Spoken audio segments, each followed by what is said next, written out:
Tuan-tuan buat, insya-Allah rezeki murah, hati tenang, mati husnul khatimah, bangun di mahsyar boleh tengok Nabi sallallahu alaihi wasallam. Iaitu tiap-tiap hari berselawat kepada baginda Rasulullah sallallahu alaihi wasallam. Allah arah semua umat Nabi Muhammad berselawat dan salamlah kepada Nabi Muhammad. Para sahabat pun tanya, "Ya Rasulullah, macam mana kami nak berselawat?"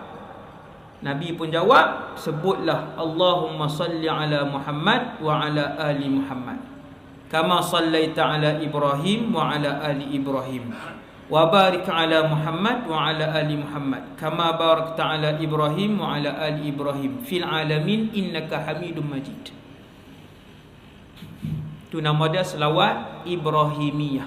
Mana-mana umat kamu yang selawat kepada kamu sekali, Allah selawat kepada orang tu. Subhanallah.